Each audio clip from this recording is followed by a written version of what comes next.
Hi, today is Friday, July 31st. I'm Mike Malcolm, and here's what's coming up at the Church of St. Mary.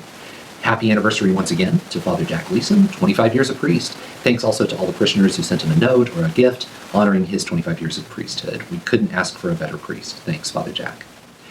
Big exciting news. The City of Tulsa's Board of Adjustment voted unanimously this past week to grant the Church of St. Mary a building permit to move forward with our big community center construction project. So we're not ready to announce groundbreaking just yet. There's one more permit that we need to get from the City of Tulsa, and it has to do with stormwater management. As soon as we get that, we'll be able to really celebrate and get to work on laying down a foundation. It'll be exciting, and it's been a long time coming. Congratulations to all who've worked so hard and who have given so generously towards this project.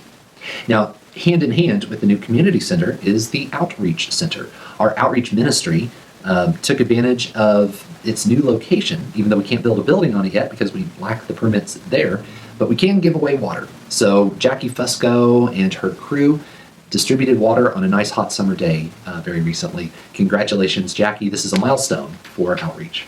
Now, separate to the big community center outreach church plans is another project that's working simultaneously. This is the school kitchen renovation. It is a separate project that is funded separately by an anonymous donor, but it involves taking out the freezer that is currently occupying the food storage room, and we'll be replacing it with a walk-in refrigerator and walk-in freezer. This is going to be a much more efficient unit, and it'll be a much more efficient use of space. Stay tuned, there's a lot more coming. Next week is going to be an exciting one on this school kitchen renovation. Speaking of the school, they announced last week some plans for what the upcoming fall semester will look like. Good job, school. So did the parish's RE programs. That includes First Communion, Confirmation, Youth Group, and even Catechesis of the Good Shepherd. Christine Hassink is in charge of Catechesis of the Good Shepherd, and there will be some specific offerings for kids ages 3 to 6, and then also 6 to 9. That's Catechesis of the Good Shepherd. Religious education is going to be offered for students in kindergarten through 5th grade. There are some changes to the RE program, and you can find details about that on the parish website.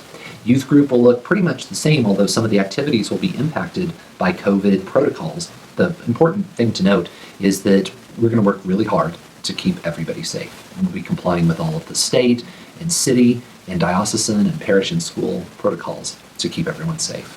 Keep all those programs in your prayers. And one final note is a word of thanks to the 3 seminarians who served our parish so well this past summer. At Mass last weekend, Father Jack announced the futures for Michael and Robert and Joey. Here's video of Father Jack. So this is the last weekend for our seminarians, the last official weekend anyway. So they've got their retreat and all that, and then they'll be heading off to seminary. So I do want to, so Joey Griggs, Joey, raise your hand, kind of turn around there. So Joey, so they're members of this parish, and Joey graduated from Bishop Kelly High School, went to Pittsburgh State last year, and so he'll be going into philosophy in St. Louis. So Joey, great guy. I've known him since he was that tall. Anyway, it's good to have him here. So Robert Williams, he's also a Tulsa native, and so Robert, also a graduate from Bishop Kelly, went to Benedictine, played soccer there, and then after graduating from Benedictine, went and worked with a missionary group, so the St. Paul's Outreach. So 2 years down in Texas, so working with college students, kind of evangelizing, kind of working with them, and then took a position with them, kind of more kind of organizational and stuff up in Minnesota. But during that time, discerned that God might be calling him to be a priest, and so he's discerning that. So he finished last year his first year of pre-theology. He'll be going back also to St. Louis to do his second year of pre-theology, so before theology. Michael Martin, you all know him. He's been here all year with us, and so a graduate of Oklahoma State University, and so he coached and taught for a year before he went to seminary. So 2 years in Cincinnati, did a year in Rome, and has been a year with us. And it was really to discern what God was calling him to. So he's discerned that God's not calling him to be a priest. So he's going to be transitioning. He's not sure yet what that looks like. Any of you out there who have like daughters, granddaughters, like good Catholics? He's on the market, just so you know. Unemployed, no money, but don't worry about that. Anyway, but so Michael, I mean, really just, the great thing about all three of these is that it's kind of like when I was talking about in the gospel today, kind of encountered the Lord, and it was and again, it wasn't so much that, a church has to have me. It's kind of in spite of, kind of this, God might be calling me to this, and I'm going in to discern that. And so I admire all three of these men. We want to thank Michael for all of his service and wish him the best of luck in the future.